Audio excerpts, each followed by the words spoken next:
And recently, Harley-Davidson announced that their newest bike would be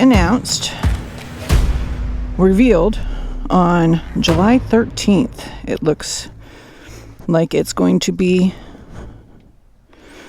Where'd my other glove go? Did I not bring it? Did I drop it? Uh-oh.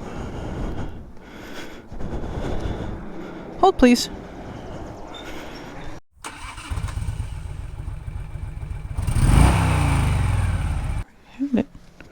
Oh, there it is. So, where was I? Oh, yes. So, Harley-Davidson's newest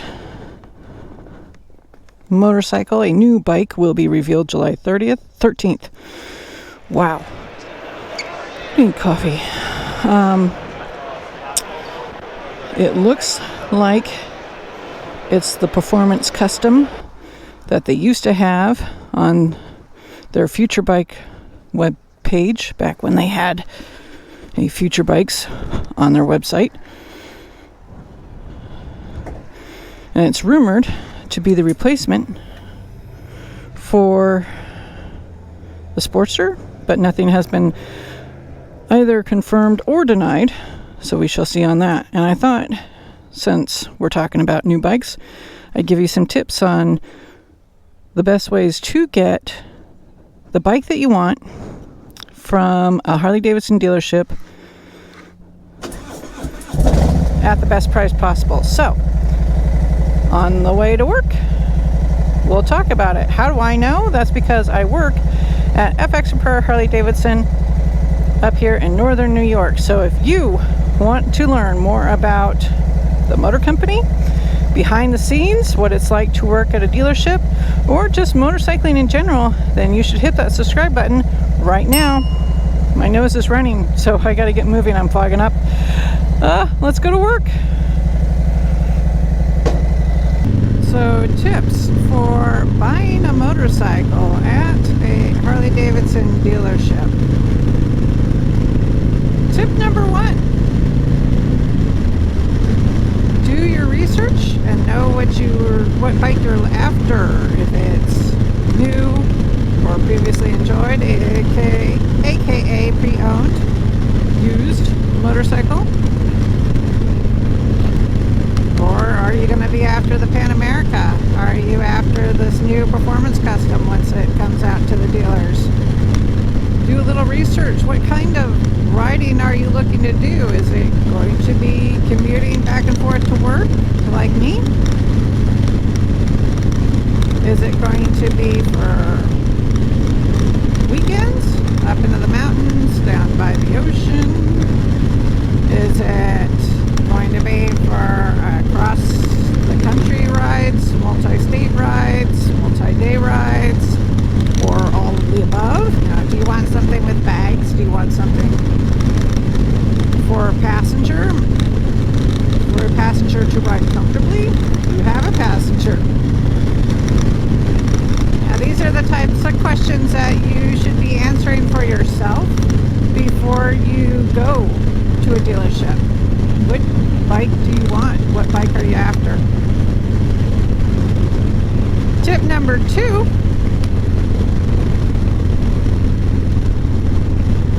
Is what are you wanting to pay? Again, you're going to have to do your research. What is fair market value if you're after a pre-owned Dyna Superglide? What is MSRP for whatever new bike you're interested in? What is freight? Go to that dealer and ask what their setup is. What do they charge for setup? Because obviously when we get the bikes, they're not ready to ride, so to speak. And that's something that the techs do. So most dealerships do charge for setup. Are you getting it financed? you wanting the dealership to go through their lenders? And if so, what's the interest rate that you're looking for? If you're getting it financed through your bank, are you already pre-approved? Again, these are questions that you're going to want to have the answers to before you go to the dealership. And tip number 2A is if you have another motorcycle that you're training in. I would highly suggest cleaning it up first. Because how you present that motorcycle, just like how you present yourself, says a lot, and it's going to reflect on the overall value that that dealership is going to give you for a trade-in. Clean it up, make her look pretty. Now, if she needs tires, if she's close to needing a service, then I would also suggest getting that done before you go and get a trade-in value. And then please don't be that person who shows up, gets the trade estimate, has the dealership look at your bike, the dealership gives you a trade estimate, and then you go home and you take off all your special stuff. So it'd be like me going in and saying, yeah, I want, give me a trade value, and then I go home and I put the mirrors back to stock, and I take out the engine guard, and I put the stock mufflers back on, or the stock exhaust back on my bike. No, please don't be that person. If you wanted to keep that stuff, you should mention it up front. You know, as long as you give them a heads up that that's what you want to do, that's better than just going home and taking off your parts and putting the stock stuff back on. And that brings us to tip number 3, which is gonna sound kind of hokey, I know, but bear with me. I am from Northern California, so I was brought up and raised with this stuff. But that is, tip number 3 is to have a open mind. If you're the type of person, and it doesn't matter what it is, whether or not you're looking for a deal, you're going on a date, whether you're going into a meeting with your boss, if you're the type of person that's just going to be like, oh man, I'm going to get screwed. What would you say you do here? Well, look, I already told you. I deal with the goddamn customers so the engineers don't have to. I have people skills. I am good at dealing with people. Can't you understand that? What the hell is wrong with you people? That sales guy, he's just looking to screw me over. Congratulations.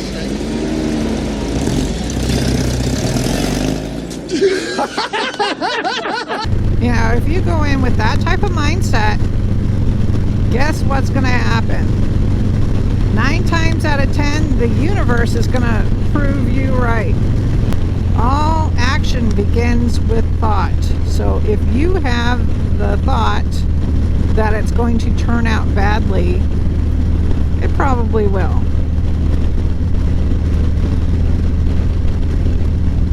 Of course, on the flip side, that means if you think it's going to turn out positively,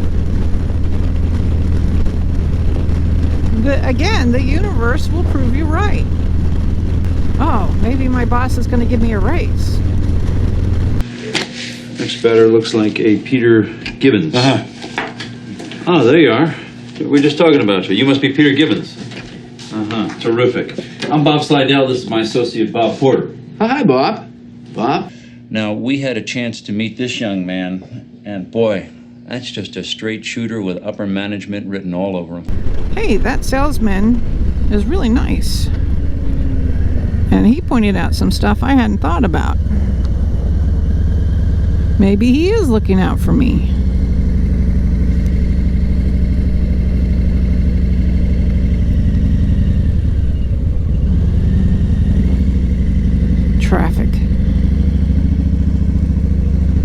Sorry guys, I actually meant to take you another way and then I ended up just going.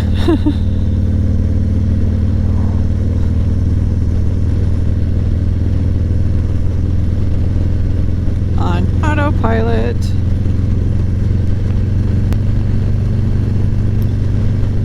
So where was I? Oh yeah, have an open mind. Think positively about the experience. Think about how the experience is going to go through, and then watch it come through to fruition. You know, be kind, be patient. And now that you have all those tips lined up, now is the time to go into the dealership.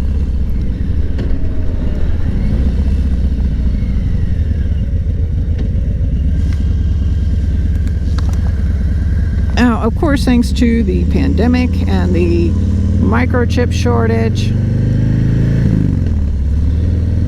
inventory of new bikes is down. And that is across the board. It doesn't matter what it is, from ATVs to personal watercraft and everything in between. There is a shortage because these little microchips, microprocessors, computer chips, whatever you want to call them, they are in a lot of stuff these days.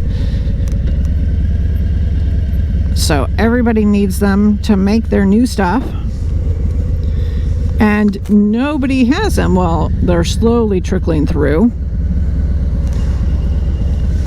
Now, industry experts say that this isn't going to clear itself up until 2024. Hopefully it'll be sooner than that. But like everything else, it's going to have to be a wait and see thing. So if you are after a new bike, then I would highly suggest getting with your dealer and possibly ordering what you want. You're going to have to talk to that dealer and see what they are able to do for you. But again, have an open mind. If you are looking for pre-owned, Harley-Davidson did start their pre-owned, certified pre-owned motorcycles here recently. And they're going to be expanding on that. Again, more information to come. But in the long run, it's really going to assist you in looking online for motorcycles. So, again, stay tuned. It's coming.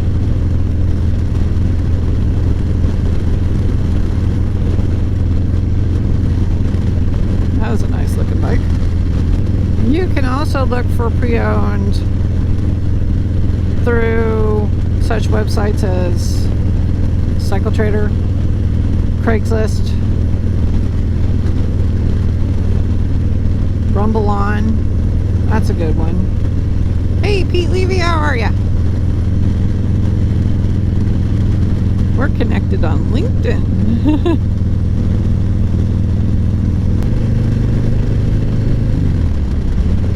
So yeah, then it becomes about the search for the motorcycle.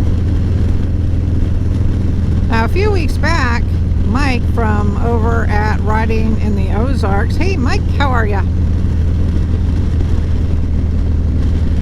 He posted a video about Harley-Davidson dealerships, the good, the bad, and the ugly.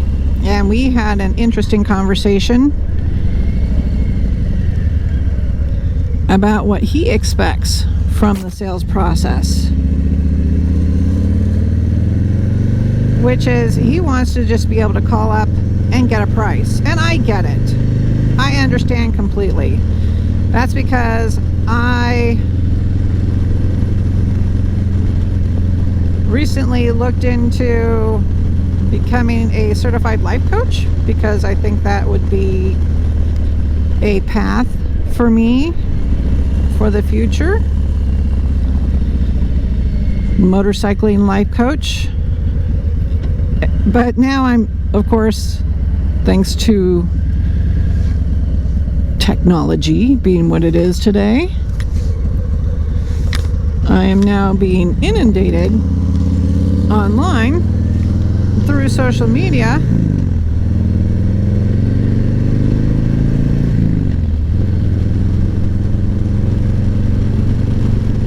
about life coach certification courses. And this one on Instagram looked pretty interesting. And so I'm looking in the comments to see what people are saying about it.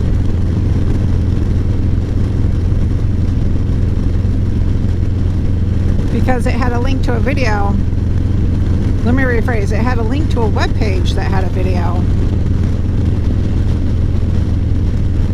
And the web page itself was promising how, yes, you can make all this money once you become a certified life coach and you can be in control of your destiny, blah, blah, blah, right? But there wasn't a price for the course itself.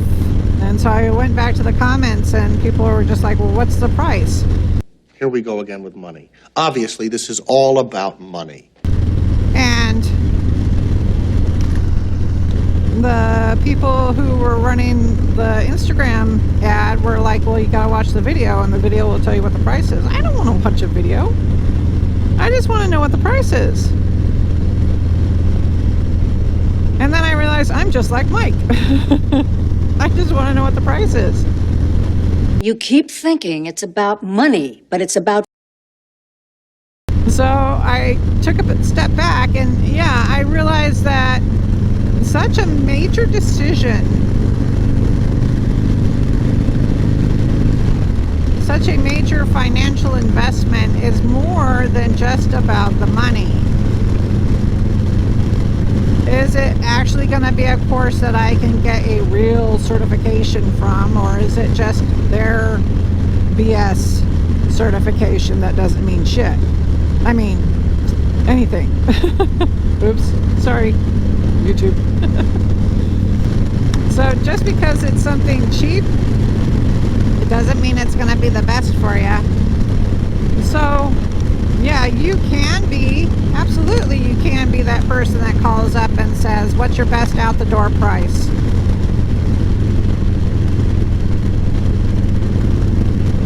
On that bike.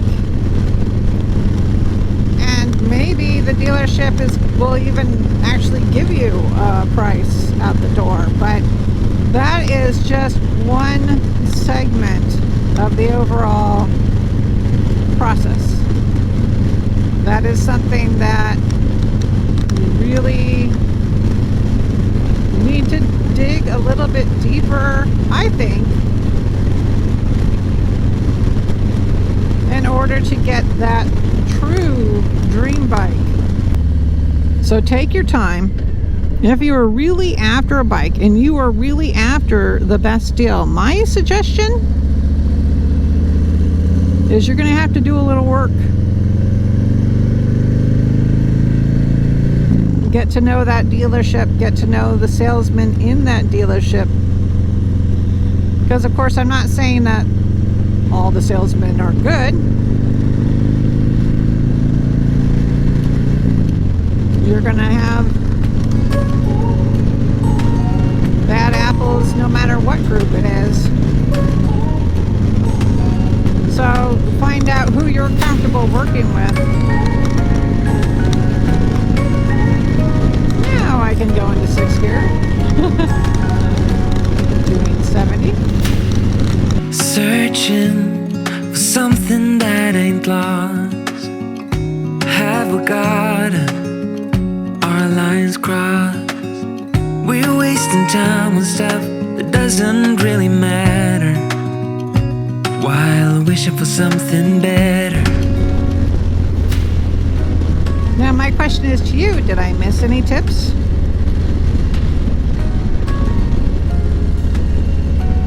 What has been your experience? Have you tried the what's your best price route? Or have you worked with the dealer? And what was your outcome from either one? Are you happy? What bike did you get? Let me know in the comments below. I'd greatly appreciate it. Plus it helps the algorithm. And if you like this video, please be sure to give me a thumbs up. If you want to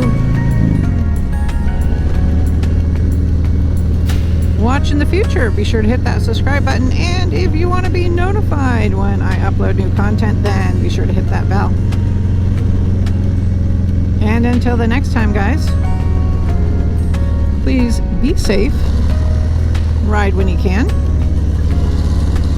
be kind to one another, and have fun.